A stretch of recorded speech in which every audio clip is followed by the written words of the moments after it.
soul stands up, but now I'm starting to need to bleed to fill this cup. It's like I'm starting to need to bleed to fill this cup. Oh. Hi there, everybody, and welcome to the Working Wing Podcast where we discuss current events, news, and old media, and give it to you from a leftist working wing perspective. My name is Killian Collins, and joining me as always, my good friend and longtime debate partner, a man who makes Mikhail Buchanan look like Nicholas Tsar III, my good friend, Tim Schultz. Hi, everybody. And this week, boy, I sure do. Yeah. I have had many angry leftist screeds, kind of just playing in my head as I've gone about my life this week. And quite frankly, I really needed to hop on here and talk to someone about it. Yeah, and I'd like to preface this with Tim approached me and said, we need to talk about something. I am fucking so done with the Democratic Party right now. Yes. This is a discussion me and Tim for the past year and a half have had quite a big pull and grab over whether we should be trusting this party. Kind of a a discussion that has discussions that have gotten very heated, as we've seen online a lot too. I'm sure we in both of our circles we both see a lot of that online everywhere. But no, he told me, and I just perked my ears up. And I'm like, let's do it, dude. Tell me what to think. Tell me what is up. And boy, Tim, you take it away, man. All right, so this week, it's like you said, we've been arguing about whether to support the Democratic Party for a long time. Yeah. And like most people, I think, who support the Democratic Party these days, I only do so because I consider them the better of two evils. Or I did. Because this week really proved to me that the Democratic Party is just fucking nothing. Null is a concept that kind of just eliminates everything else. So, it's not better. It's the same. And honestly, if I think about, what do I think would happen if a Republican president took office? And the honest answer is not fucking much. Because the corporate center of this country is just a fucking black hole of power, and nothing too crazy will ever actually get over on the corporate middle of this country. So I'm not afraid of the fucking Republicans anymore, because they're not going to be allowed to do anything by the people who really control things.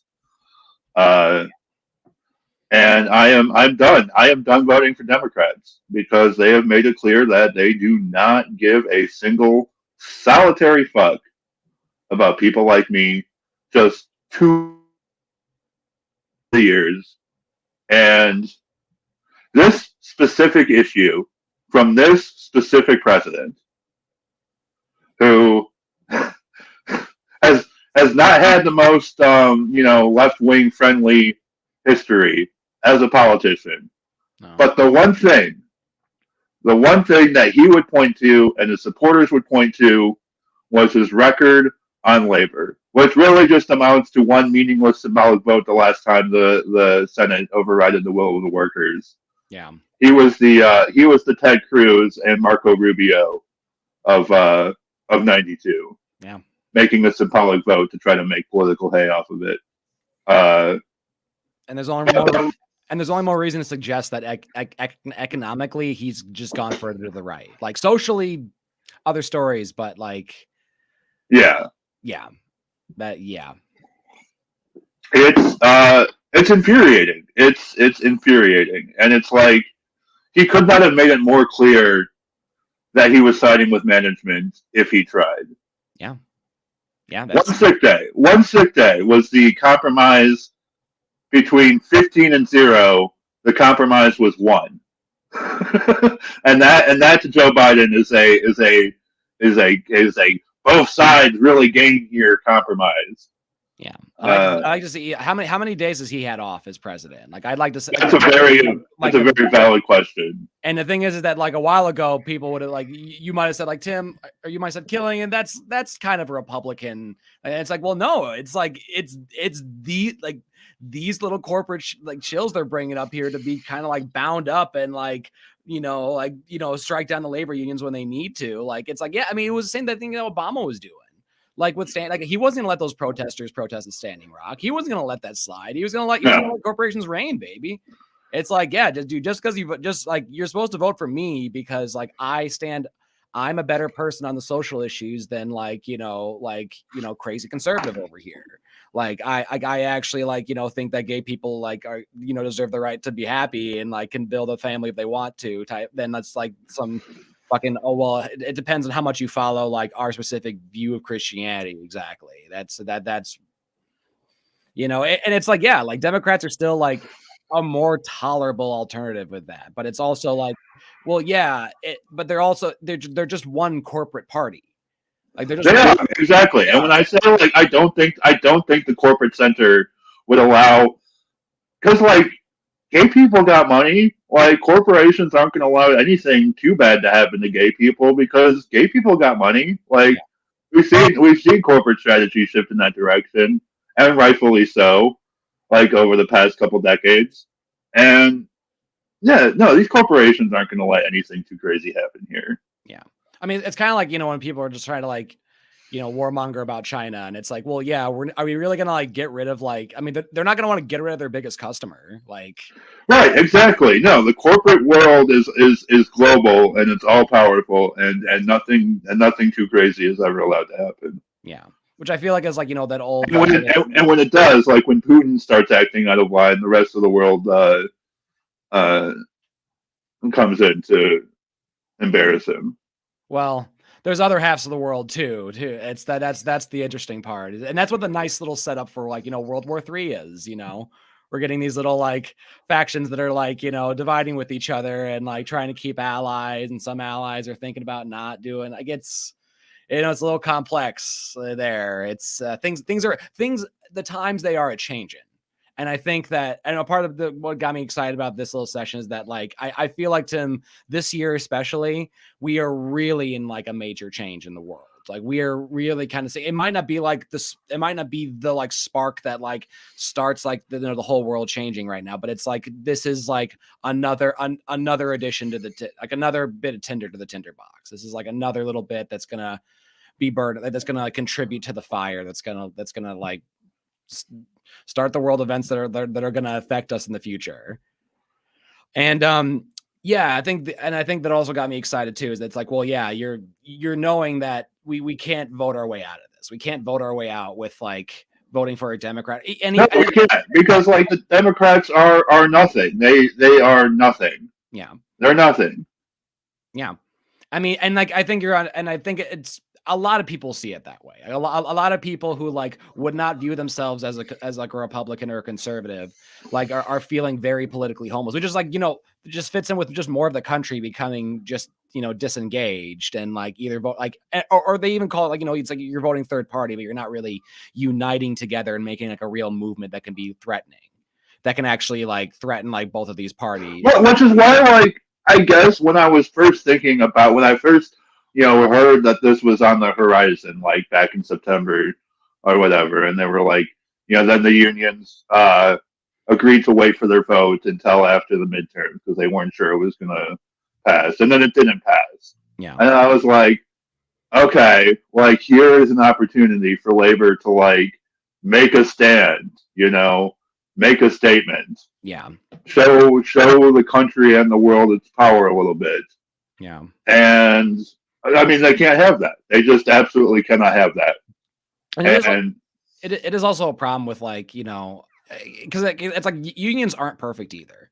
Like unions, the union leadership has been pretty dodgy throughout this entire process, if you ask me. And that's like the oldest adage. That's like one of the oldest problems of like of old labor is having these corrupt union leaders who are willing to sell you short just so they can keep their position. It's the whole thing of just like, well, do you want to like, you know, risk your, like your, you know, the keys to your house and your car and all that? Do you want to risk that? Or do you want to like for sure keep that in your position, but everyone else like sacrifices something? And like most of them just go like, no, I'm going to keep my shit. Thank you. Like, I'm not going to risk it at all and take it. But and that's the strength that like comes from striking. That actually comes from like, especially for like, you know, something like with like the rail unions. It's like, yeah, like you can stop it. And and I'm sure you've been seeing this, Tim, a lot of legacy media has been painting this as no, it's the labor unions versus the economy.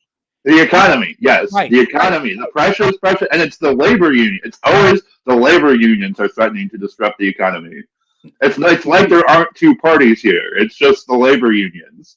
Yeah. Like no one would say, hey, the rail carriers are willing to like disrupt the entire economy because they don't want to give more than one sick day to their workers. Yeah, and literally like slow down our system. And honestly, like, you know, if we had a government that actually like gave a shit about like, okay, well, we're short on engineers. We need to get more engineers. We need to incentivize more engineers. Well, the lack of engineers is a deliberate strategy from the railways. That's I've been reading a lot about railroads this past week, and it all comes down to a system called PSR, which is precision scheduled railroading, where like they have literally laid off like 30% of their workforce in the railroads over the past 20 years. That's crazy. And it's all about spreading people out and keeping people out on routes for longer and getting by with as few people as possible. Yeah. And that's why they can't afford to give people sick days. Yeah. It's really just kind of like, well, yeah. Do we need that type of like lean, can't pay you anything to have? Well, if you are Warren Buffett, then yes, you absolutely do. Because their profits have skyrocketed. Yeah. Even in the past like 2 years, their profits have skyrocketed. Yeah. It's fucking it's fucking sad, dude. They're fucking up, dude. Like that's I mean what's funny too is it's like we have this political environment where we're both of these corporate as hell parties, like really like who can slap on the knob first types are really both acting like, well, no, I'm the real working class party.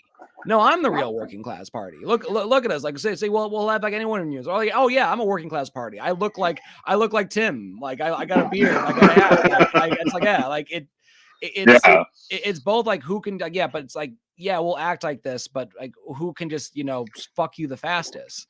And there really is like no real representation. I mean, and it's like, we've had this discussion before, like third parties. I'm like, yeah, like it's hard. You can't really get one to just like win. It's going to have to take like a big upheaval in world or just like domestic politics to like really change something, which I mean, like it can happen. Like I think we should take advantage of like if the strategy changes fast enough, then we have to change with it. Like we have to adapt to what is happening in the world. We have to be able to take on Republicans that like are people who were Republicans and bring them into party. We have to take on people who were Democrats, who were any of these things. Like it's about getting enough numbers to disrupt the system a little bit and have to make them like make these like policy changes and go through with it. And or we have to basically stop them from passing their agendas, like from them doing business the way they want to, because I mean they always need something all the time. Like they need it's just depressing to me because we really are starting from a place of zero. Yeah, and this week really demonstrated that there is no progressive voice in the national government. And I have been so fucking pissed off at Bernie Sanders this week. Is there anyone more useless and irrelevant in all of Washington than like Bernie Sanders? This like dusty old muppet of a politician that they only drag out to get like disapproving poll quotes in the New York Times so it doesn't look like they're filleting the Democrats too hard. Like yeah. And Who basically all he does is like get people excited about like getting into Democrats and then just get into the Democratic Party and then just says, okay, now vote for a person who like I could have beaten if I like, had actually been trying and, I decided not to. And it's like, and like, you're right. Like Tim, I think he could have won a lot of things. I just don't think he was even trying. Like, I No. really, like, did he try to filibuster this bill? Like, I don't think he did. No. I don't. He said he would block passage unless there was a sick leave amendment, and that turned out to just not be true. Yeah. No, it's that's sad, and that's what people say. That's what Bernie Sanders are saying, like in the middle of, some of the campaign, of like, oh, and it makes me furious because it's like, why can Republicans stop any bill they want with the filibuster, but then the Democrats just have to like, no, let's just, what can we do? Guys. I'm like, okay, so it seems like you guys are working together. It's just kind of seems like that. Like, just seems like you're just not really going to fight for these things. Right. You're just going to use the little points of like, well, I have the best rhetoric on labor. Oh, Medicare for all, like that could help a lot of people, but I won't actually like, make this party like fight for that issue. I won't like call out people for not supporting that. I won't like, I won't come after their money. Like it's like, yeah, I won't take political risks. I won't like actually be like, revolutionary is not in their fucking vocabulary. No, it's not. It's not at all. It is to go along to get along. It is the social democrats in Germany who like would have just went along with World War I. Like it's nothing. It is a big bowl of nothing. And we got to look out for each other. We got to look out for one another. Like, woohoo. On each other. Yeah. No, I was actually looking up here too. I was like, okay, well, what I mean, like, what could you? I was looking at the Taft-Hartley Act too. The Taft-Hartley Act, it was like, okay, that was a Republican passed bill that like overturned a veto that Harry S. Truman delivered. And I'm just like, man, if it was flipped the other way, would Joe Biden have vetoed it? Like that's the thing. It's like he could have, but he won't. Yeah. Because this has been his. I think part like one of the crazy things to me is how quickly he rushed to put this bill through. Yeah. Because there was no strike action even talked about before December 9th. No. So at the time he was doing all of this, there was still over a week. There was like 10, 12 days left where he could have been like at least trying to play chicken with the railroads. Like I think honestly, since the beginning of this, like the railroads knew that Biden was on their side, and the workers knew that, and the unions knew that Biden was not on their side. And a lot of the reports I've like little like interview snippets and other stories I've read about this. A lot of the rail workers who voted for for Biden's proposal were like, well, he's not going to let us strike. He's going to end up forcing this thing on us anyway, so I guess we'll just take the money. Yeah, that's... But, like, if you look at, like, 92, HW at least let them strike for 3 days. But the thing is, though, is it's... I feel like it's a different time right now, and they're very afraid of a tinderbox because it's like there's a lot of labor out there like this, right? That could do something with a little strike. Like it's like they want to like crush. They want to show that like, yeah, there's no point in even doing this right now.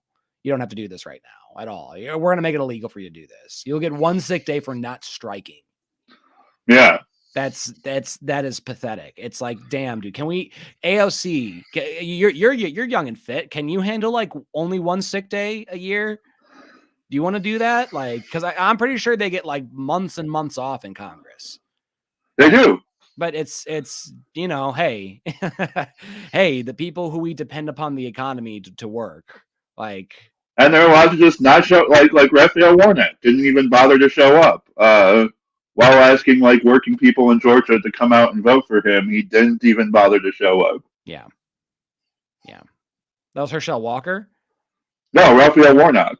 Oh my Christ. Did not vote. Was too busy to go to Washington and weigh in on this issue. But hey, working people of Georgia, you should definitely come out and vote for him. He'll probably be there this time. He'll be there. He'll be there for you.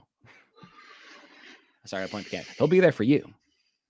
It's like, all right, and like people are like, go out and vote. It's like you guys are about to get your fucking asses kicked in 2 years. Yeah. You're gonna lose seats in the Senate. You're not gonna gain them. Like you're not gonna win fucking Ohio. Yeah. Well, this year out of nowhere. Yeah, and I'm also. Man, again, no, they think they're gonna like pull it out of their ass by like, well, we'll do something in that meantime. We have 2 more years to like do fuck all. Which I mean, like I do think it was kind of funny, like after like during the midterms, like instead of like Democrats are just celebrating like, well, it wasn't a red wave, and it's like, well, yeah, you still lost, you still are losing the House, and you might lose the Senate. Like it still is like they definitely kept the Senate. They definitely kept the Senate. Yeah, it's a question of whether they'll have 50 votes in the tiebreaker or 51 votes. Okay, well, we'll see about that. It might. So far, it looks like they might get the 50. Like, and it's just going to be like right. But like anyway, like my point is that this would not have like changed the result as long as they keep the filibuster in place. They will still always have that as like their go-to excuse for why they can never accomplish anything. Yeah.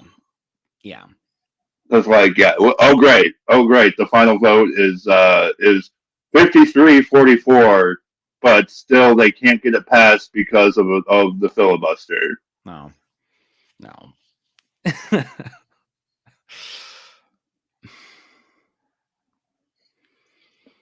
I mean, yeah, like what are we gonna do? Like, I mean, because the thing is still like I'm still not gonna go for them. And like, I don't vote. There are some Democrats like already when someone's got a D next to their name or an R next to their name, I'm already like hesitant. I'm very hesitant. It's like they have to like either like I know they're gonna protect something. Like with Tony Evers, for example, I was like, well, I know you're like the only shot we have of like the Republican state Senate in Wisconsin, like Pat doing whatever the fuck they want. Exactly. Like that you're the only like doing real damage in this state. Yeah. Right. And it's like, so I'm like, yeah, I'm going to protect that. Like, I'm like, it's like, yeah, there's, I mean, and there's not that much. I'm really, like, I'm not really like, I can't really be pissed about it to go like, what's the only criticism that like Republicans had about Tony Evers is like, oh, he let Kenosha burn. And I'm like, yeah, well, I know who was setting it on fire. So it's not, I don't think he was like letting it burn at all. But yeah, I think maybe he was a little tired of like, having the National Guard in the state. I was a little tired of that too. I think everyone was, except the Republicans. They seem to love having the National Guard going around their neighborhood. There's really no feeling like seeing a fucking tank parked in the parking lot of your local Quick Trip. Like that freaked me the fuck out. Yeah, I'm not gonna lie. Yeah. And they just go like, "Oh no, we're trying to get the people from out of state." And it's like, "Yeah, sure. You're not you're not here for us. You're not here for any of that." Oh God, I hate that discussion whenever it's just like, "Well, what are you worried about?" I'm like, "You're just gonna like let your neighborhood become a war zone? Like that's cool? Like it's like that you think that's like fucking protecting you? Like it's like let me just ask you, like in Iraq, like when those tanks were there, like was it safer to be around all that?" Like, because I don't think it was like as far as I was concerned, there's a Humvee if I was in Iraq, I'd stay like 40 feet away from a Humvee at all times. Like, it's none of that shit. Like, none of that shit's good for here. Like, none of that shit's good for civilian life. And for the business people out there, it's not good for having an economy. It's really not good for having trade be safe, especially now that the dollar is just pretty much like the value of it's not backed by gold. The value is backed by like, oh no, the Federal Reserve is going to pay you though. Like we got it. And it becomes a point where it's like, well, no, like America's just in chaos. Like it's like people like, the value, like, inflation's like really off the chain. It's becoming like Germany and like, Germany after the First World War. Like, yeah, if it's getting to that point, it's like, yeah, then it's going to start going down. The little trust that the Federal Reserve is going to pay you back is going to start going down a bit. And I fear for that day. I fear for that day a lot. And I fear that like that is going to be a potential global event that we're there. I mean, and it's funny, we talked about this before. We've kind of always been on that edge of the financial cliff. We always are. We really like always fucking are. And there's never been like a safe solution for it. Like we've never, like it's always been like a major risk that's just not gonna go away under this current system. Yeah. But I don't know. Honestly, I'm like I said at the top, I'm done. You're done. Well, I'm done. I was going to ask Tim, are you going to be done with electoralism in general? No, I will be on the lookout for other candidates to support. I definitely will be. Yeah. I approve. I am also, I was going to say earlier, like I'm still not of the belief of like, I shall not vote for any Democrat. It is against the law of the left. It is against, because it's like, it's a corrupt, but it's like there are people like Tony Evers or, you know, that dude in New York who's got that picture of Lenin on his wall. Like I'd vote for that guy. Like no problem. I'll vote for that guy. But you know, hey, you know, it really depends on like what they're doing. Because like, locally, it's the most important to just deal with that. I mean, if you want nationally, like on the national scale, like literally, if they're pretty much going to fucking Washington, they're going there to fuck you. Like even with Bernie Sanders, the so-called independent, that just like bows down to the Democrats every chance he does, every chance he gets. Like he doesn't stand up to like it's like, dude, like if it's a slim majority and you're an independent, why don't you hold that leverage? I mean, that is such an advantage. I mean.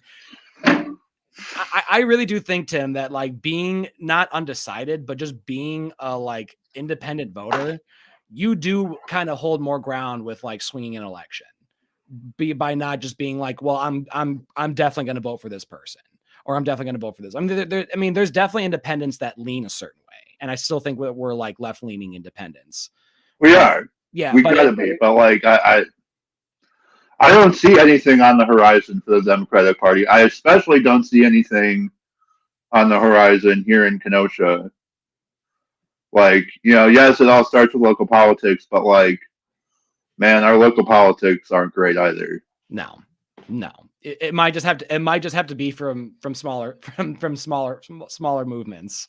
Might have to be from just like mutual aid of getting people ready if they need to strike. Like a big thing I know is service. Service is never going to go away. People are going to need a service industry as long as there's a tourism industry, and there's always going to need to be service. And I know Kenosha does pretty good service during the summer. Like it gets some tourism during the summertime. A lot of Wisconsin does. And I know that's a big part where a lot of people are fucked over, and it's a huge part of the young economic, like the young person's economy. It's like, I know for years I was working service, and there are plenty of people who are older than me who are still working it. So it's a major industry that like, things can be stopped if need be. And it'd be hard to like, cause it's already, they're kind of scraping the bottom of like, well, we're just trying to get people to show up.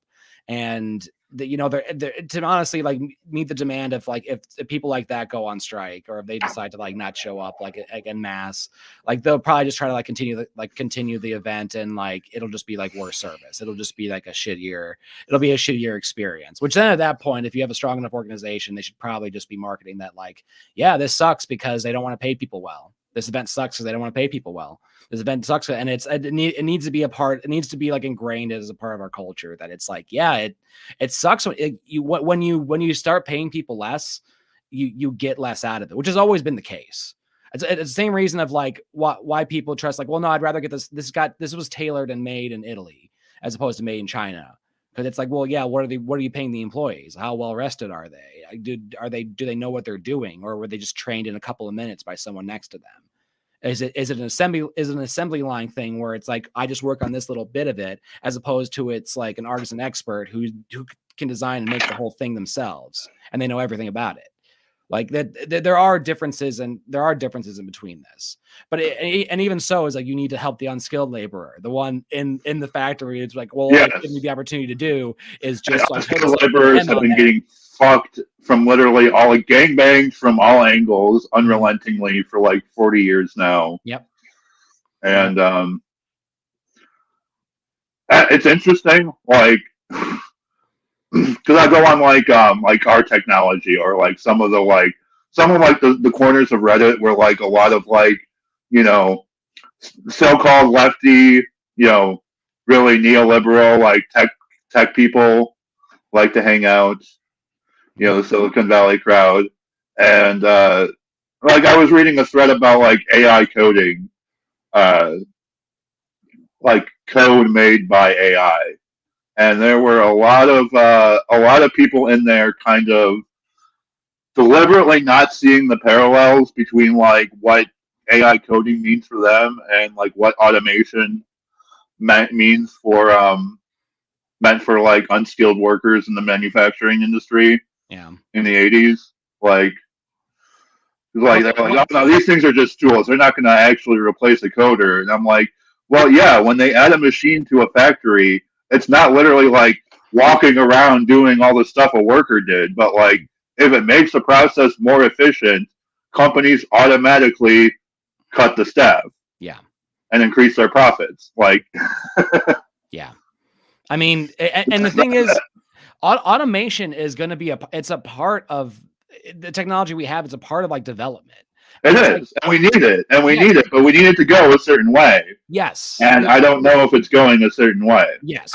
And in terms of going a certain way, we're talking about like the economic portion of it. Yes. Like, we need to expand the safety net as we take away opportunities for unskilled labor to like actually make a life. Right. Right. And it's like, and unfortunately, and that does mean like, yes, we're going to give people money for like not having a job. Like, it's like, yes. Right, like, but if you're taking all the jobs away, then like, what else are you supposed to do? Right. Like, do you just want to like encounter more homeless people who are desperate and like trying to rob you and like actually take your shit because like it's that desperate? Because honestly, that's what we're heading towards. Right. And that's what this is. If you don't give out enough economy to go around and support an economy, well, then the economy is going to start shrinking and like shrink until it's into like a little bit of the population, and then everyone else are have-nots.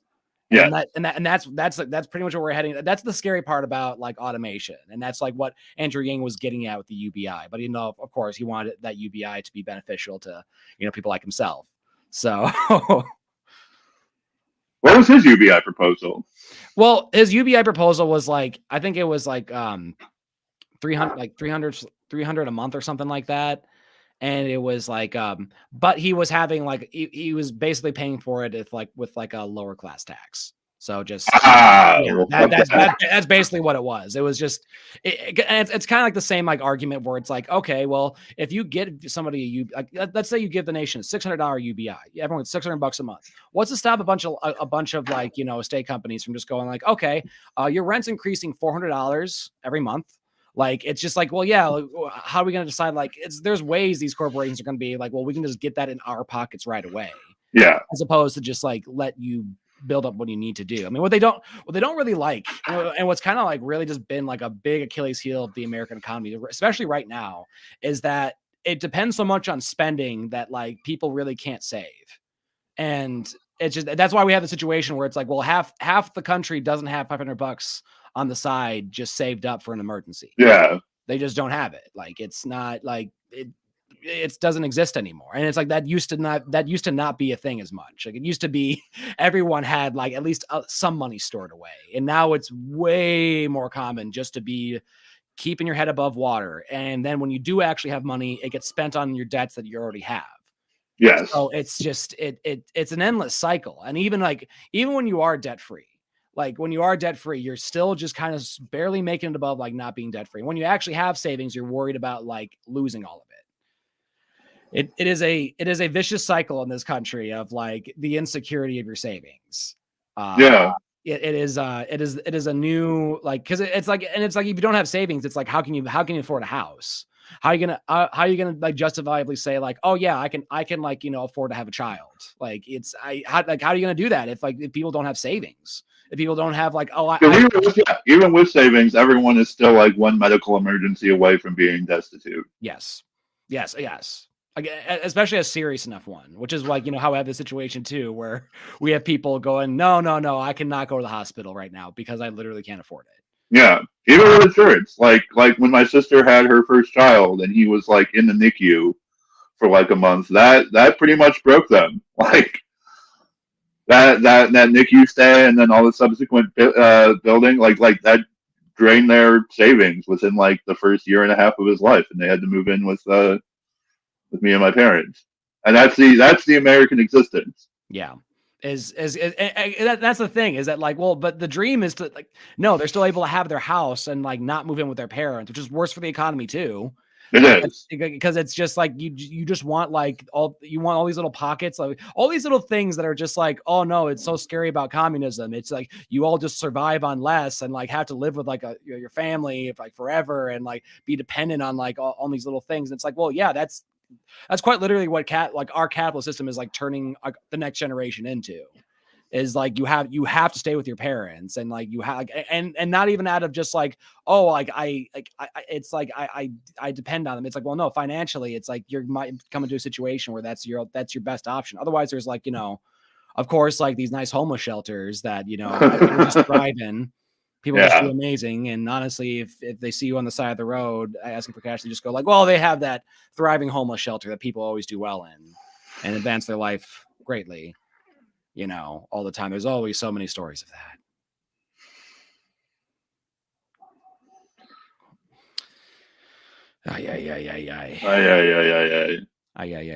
Well, and we are having this runoff. Yeah, the runoff election, I believe, is this Tuesday.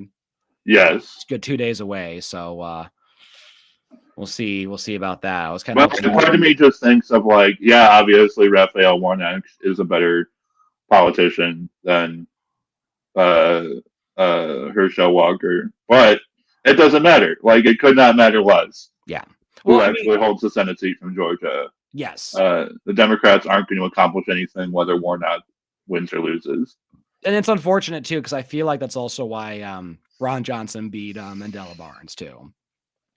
It is unfortunate because there were people who voted for Evers and did not vote for Mandela Barnes. And yes. It might be partially because of like that entire Senate idea of like, well, I know Evers is a last stand in this thing, but I know Ron Johnson's horrible, but Mandela Barnes ain't gonna do the damn thing. And it's not even, and it's like it sucks because it's just like, well, damn, he's not. It's like among a Democrat, it's like, well, like it's who's to say he won't be like Stacey Abrams? Like who's to say he won't? Like we haven't really like we don't know how he's gonna be. Like. We just know he's going to go into the Senate, and we just see how Democrats. Well, Warnock has been there since 2020. Yeah, he's been a loyal party line voter for the Democrats. Oh my darling party! If he had showed up, he probably would have voted to fuck the workers as well. Like part of me really just wanted to see the economy burn too, and that's also kind of like where I'm at. Because like I keep reading like these lists of like the apocalyptic consequences of a railroad strike, and it's like prices will go up, and it's like, well, yeah, corporations have been like raising prices for no reason already, so the only thing that changes is that now they'll have a reason to raise prices. Yes. Chlorine for safe drinking water won't make it where it's supposed to go. Oh, okay, so now you'll have a reason for not ensuring safe drinking water for all your residents. Yeah. Instead of just greed and malfeasance. Yeah. Malfeasance. Yeah. No, I mean it's like all this is like not wrong. Like but the thing is too. Is might lose their jobs. Oh, okay. This time because of the trains, and not because you found someone willing to do it for. You didn't find some slave operation in Africa to take over what they were doing. Like, great. Yeah. Wonderful. Like, oh no. Oh, you can move it to Mexico because you can pay them half, and yeah, exactly. And you pay like for half the people. So I mean, yeah, why wouldn't you? You know, go USA. Oh, USA. That's just like all of these things are just like, no, these are all things that y'all are doing, but now you just don't but when it's the workers who are trying to make it happen, it's bad. But when the corporations just make it happen as a matter of course, that's just how things are. Well, because Tim, they're wearing suits, and that's the thing. They're wearing suits, and they like, you know, they look like the people from Succession. Like they look good, and they're living rich, and you know, it's great. Like, you know, you want to be like these people. You don't want to be like those dirty people who like, you know, have those like, you know, have those collars, and you know, it's, you know, you want like the silk collar, not like that blue cloth. You know, we don't want that stuff. Like, you don't want that stuff at all. Like, just make the trains run on time, okay? Please and thank you.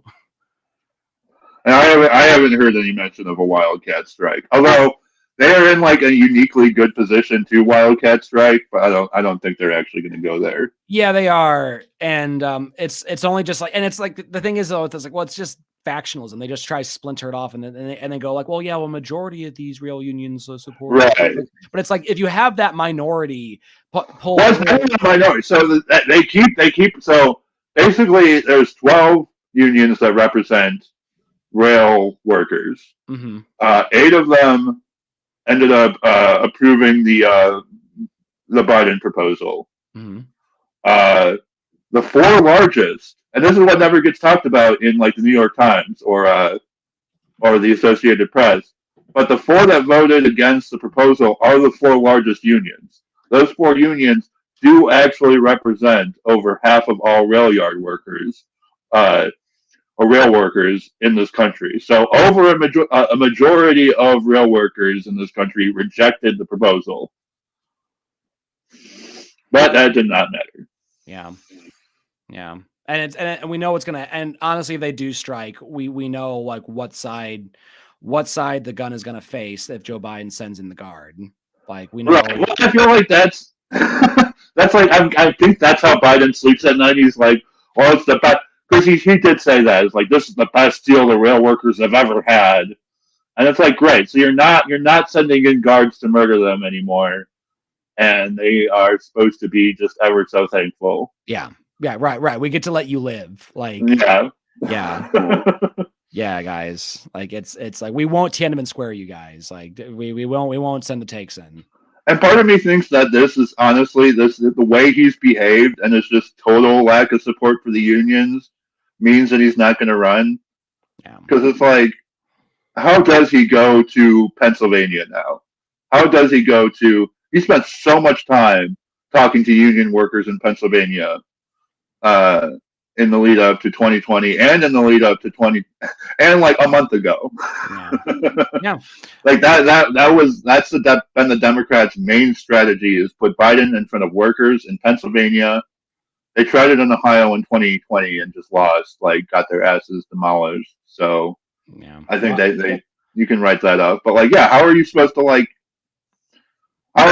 say that you are the most union friendly president ever? Well, I think they are kind of willing to do this too and be blatant about it, because they do know Biden's a lame duck.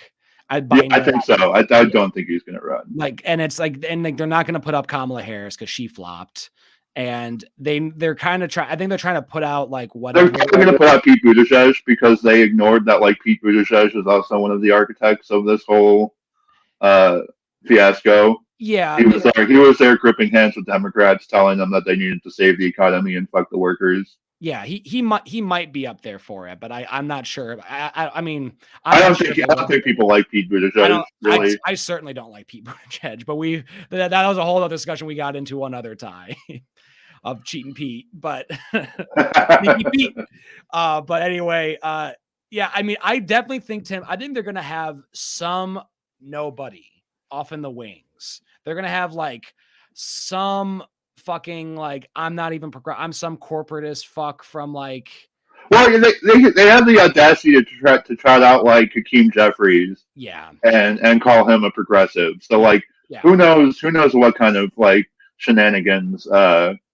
Elizabeth Warren, interestingly enough, voted against the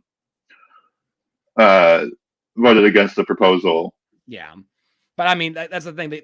I'm not sure if they're going to polish her up either. Like it's honestly like I keep like their roster is like not very deep. Like Yeah, there is no progressive roster. Like, oh, the progressive. Oh, there's none. I mean, there's a bunch of people who act like they are, who fucking like the fucking squad, the little fraud squad that fucking like want to act like, oh no. When we vote alone. We vote by ourselves. We won't like do anything to stop a bill or anything. It's like, right? yeah, well, They made the decision. They made the decision to like, yeah. like They could have blocked the whole split proposal strategy. right. They fell in line with Nancy Pelosi. Right. Like, and that's been like my whole fucking problem with the squad, like from the start, is that like They fall in line. They do at every corner. They back the failed strategies that Pelosi has been pursuing. And like, we haven't even like recorded since Pelosi retired, and I keep hearing that she is like quote unquote she's quote unquote what? I'm sorry, Tim. I can't hear you. I think you froze, bud. I think you froze. I need to hear your thoughts on Nancy. Nancy, where are you? Where are you, Nancy? I'm looking for Tim's thoughts on Nancy, dude. Where's the Nancy brother? Well, anyway, Tim, going off of Nancy Pelosi, it's like, yeah, I've been thinking that AOC has been trying to be a Nancy Pelosi since a little bit since she got in. Like, I think after she had her little protest at Nancy Pelosi's office, like Nancy took her in and said, okay, here's how this really works. And you're going to be a one-term senator, or you could not be, or you'd be a one-term representative, or you cannot be. And, that's how it's going to be.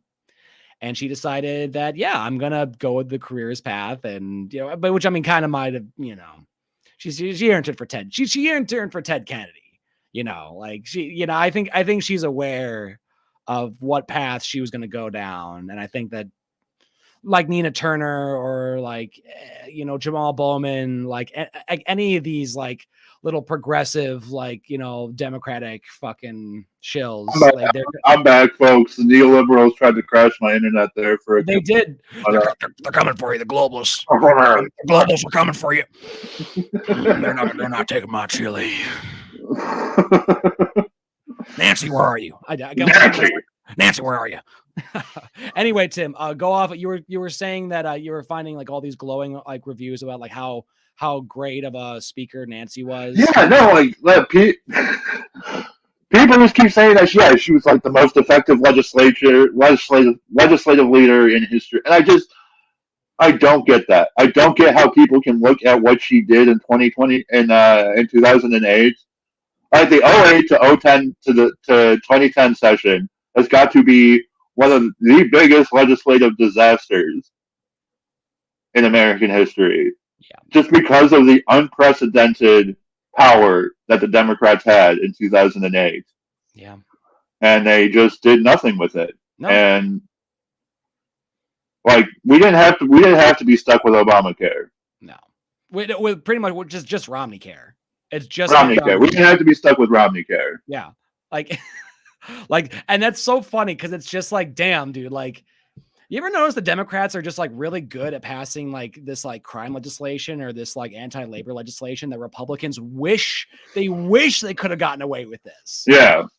I keep seeing people be like, the Republicans would have crashed the economy just to make Joe Biden look bad if the Democrats had tried to like filibuster or, send a single bill to the Senate. They would have crashed the economy just to avoid giving workers like, no, they would not. They absolutely would not. Because for whatever Nancy Pelosi says about union workers might lose their jobs, the people who would lose the most money are the people invested in Wall Street. Yes. Nancy Pelosi would have lost the most money. Yes. Like, don't give me that shit that the Republicans had less to lose from the economy tanking than like people who care about workers. Yeah. I don't buy that for a second. Yes, families would have been hurt, but Wall Street would have been hurt harder. Yes. Yes. And the thing is too, is that families are like fucking hurting right now. Like right now. Like they are hurting right now. And it's because we're not fucking like they're not helping them. It's the same Republican strategy of like, well, you're on your own. Yeah. And it's like, well, you're on your own. And they're like, oh yeah, but that's how you get people to come out and vote for you. is you just tell people you're on your own. And I'm thinking, like, I don't really think that's the case. Like, I think if you actually have like a person who will be there for you, and you have a party that will be there for you, that's proven to fight, it's like people will come out for that shit.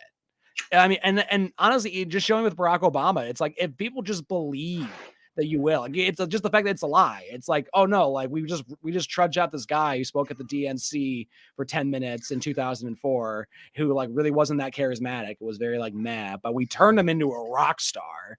He's a rock star, baby. First black president, baby. Look how young he is. Like, look at him. He plays basketball. Like, oh damn, dude. Like he's the best. I mean, and it's that same type of game. It's the same game when you think about like how people think that George Bush is a Texan, and it's like, yeah, dude, he's from Connecticut. Like, yeah, like through and through. Like he's like, the whole image of him being like a Texan is like completely manufactured. Really, the smartest thing the Obama people ever did was get the Jimmy Smits character onto the West Wing. Yeah, going back to the origins of like let's have Jimmy Smits play him in a fictional version of his character. People vote for Jimmy Smits, dude. Like, yeah. I'd vote for Jimmy Smits. Like, are you kidding me? People vote for The Rock. Like. It was like, yeah, it's.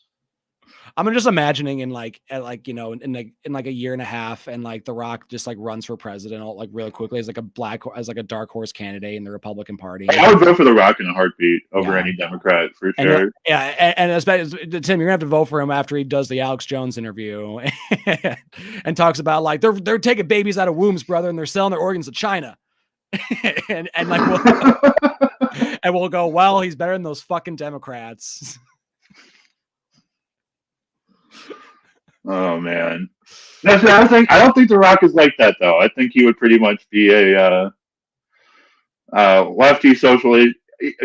I think The Rock would probably run as a Democrat.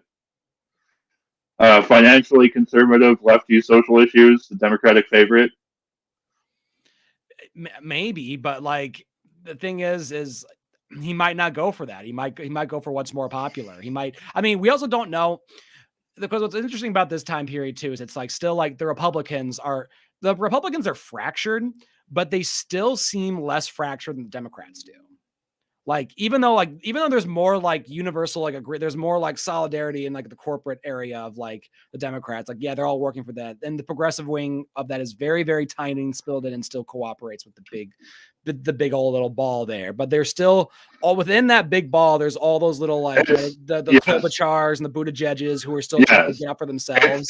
It's I think it all comes down to what they project themselves as, because the Democrats like to project themselves as infighting for whatever reason, where they will stage these like, oh, AOC is mad at Pelosi, and Bernie said something mean about Schumer here, but like at the end of the day, they all vote together. Yes. Whereas the Republicans like to project that image of solidarity. Yes, even though they like viciously attack each other, like, and then then they just refuse to look backwards. Like no one will ever call Mitt Romney out for having lunch with Donald Trump after calling him like the worst person on the planet. Right. No, well, no. They're all friends after 5 o'clock, dude. Like it's like, yeah, I'll threaten like, you know, I'll tell people to go kill Mike Pence, and then just go like, no. Well, we had coffee like a little after that, you know, and I was just mad at him, you know. I just like told my supporters to go fuck him up. Like that was no big deal. Like it's like, yeah, like I mean, there are things that are a changing. Like there are like, I do feel like among the ruling elite, there are like some factions that are like, I want to go in and kill this motherfucker right now. Like I'm sure that's happening, you know? Yeah. Right. Yeah. But right now I'm betting on the Republicans taking everything in 2024. Yeah. But I don't think the corporatists will let the fascists win in the end. The corporate. So you think they're going to be the DeSantis wing will prevail over the Trump wing? Is that what you're telling me? I think so, but again, I think a lot of what DeSantis says is just hot smoke, and you know, the Disney Corporation and Amazon and Warren Buffett will still be the like people ruling this country. Yeah. No, I mean they will be, and like and even if Trump comes back and does it, they're still going to be running that shit too. Like he's not like that shit's not going away either. And it's unfortunately the same with like pretty much whatever Democrat the Democrats decide to like trudge up and then polish up to be their walking turd.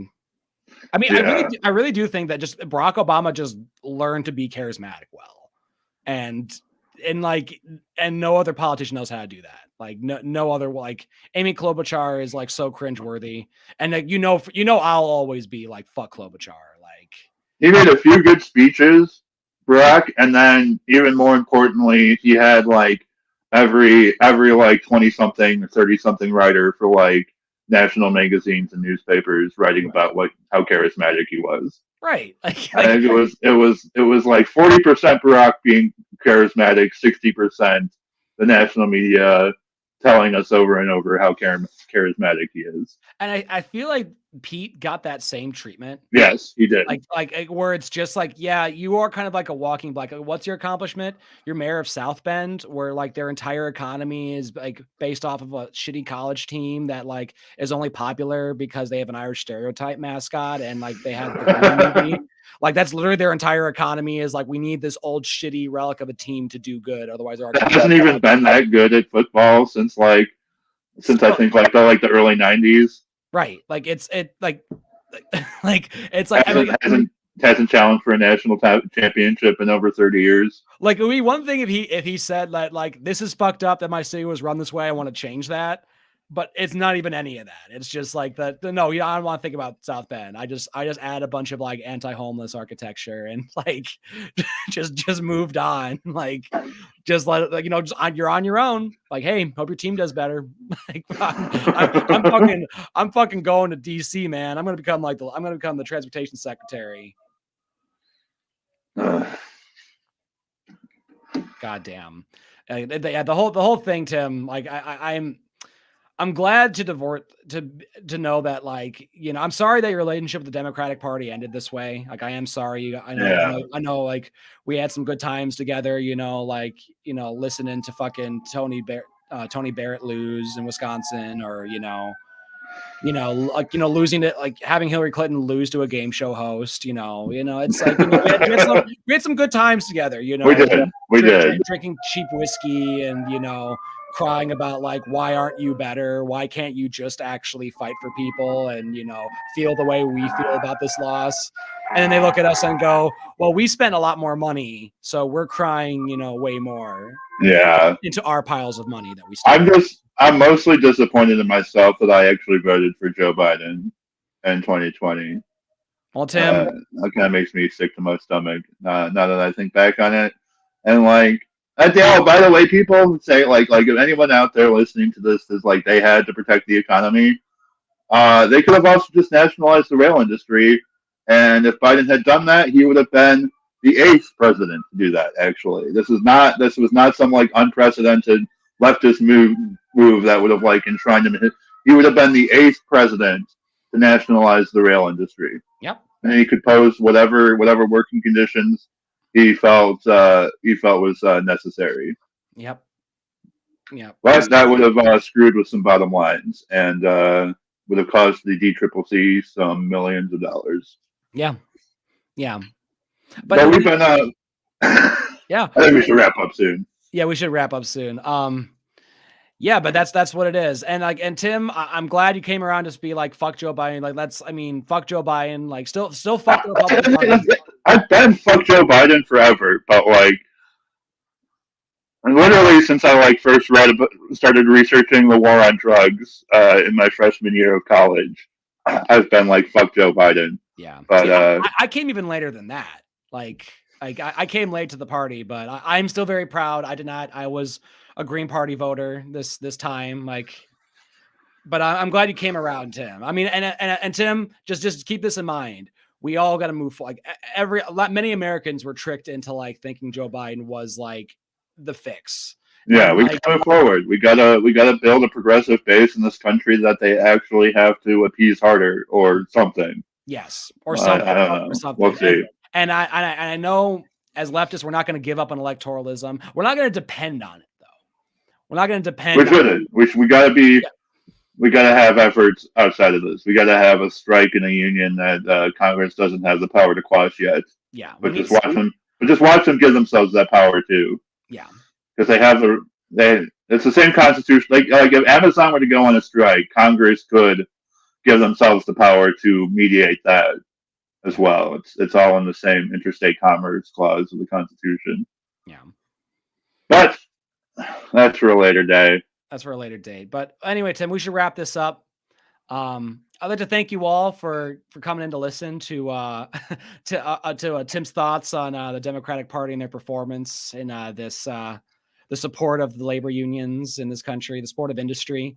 You can always give us a like and subscribe. Comment if you agree or disagree. If you're glad that Tim came around, or if you wish, or you had something to say about defending these Democrats, we'd love to hear it. You can also check out our friend James Kunka at jameskunka.bandcamp.com for his more of his great music, and our friend Jennifer Much at jennifermuch.com, who made our based ass logo. So yeah, you can go visit them because they would really appreciate it. Again, they're talented at their stuff. Doesn't hurt. They're more talented than we are. Yes, they are. For sure. Definitely. Yeah. All right.